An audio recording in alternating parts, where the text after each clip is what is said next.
حضرت مولا علی شیر خدا کے پاس ایک شخص نے آ کے کہا کہ میرا بخار پرانا ہو گیا، جاتا ہی نہیں بخار۔ کہا جناب جاتا ہی نہیں تو کیا کروں؟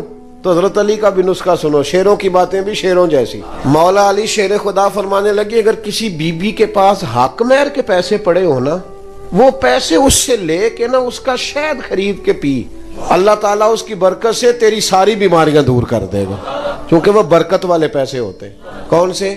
برکت والے، سلامی والے نہیں، برکت والے ہوندے، وہ حق مہر والے برکت والے۔ سلامیاں دے تو حساب رکھے ہے نا، 1000 دینا ہے تو لینا کنا ہے؟ اے سود جے، کسی نے 1000 دے کے 2 لینا جائز ہے؟ تحفہ دے کے جایا کریں، کبھی واپسی کی نیت نہ رکھیں۔ شادی پہ جب جائیں تحفہ دیں، نیوندرا نہیں دینا، پینڈواں کاپیاں تے حساب لکھیا ہوندا ہے۔ شرعی مسئلہ یہ ہے کہ جب آپ کسی کو 1000 دے کے 1.5 واپس لیتے ہیں تو یہ ناجائز ہے کسی جگہ جائز؟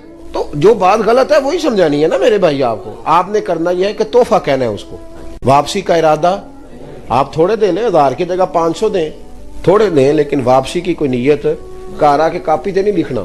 آپ بالکل شادی پہ جائیں مرضی سے، اور اگر آپ یہ نیت کریں گے تو یہ جائز ہی نہیں شرعی طور پہ کہ 1000 دے کے تو 1.5 لینے کا پروگرام بنائے، تو کیڑی کمیٹی پان لگے، بالکل اس سے بچیں۔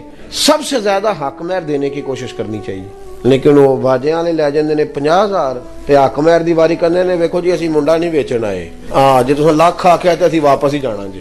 کیا تماشا ہے! ایک صحابی نے اپنی بیوی کو حق مہر میں پورا باغ دیا تھا۔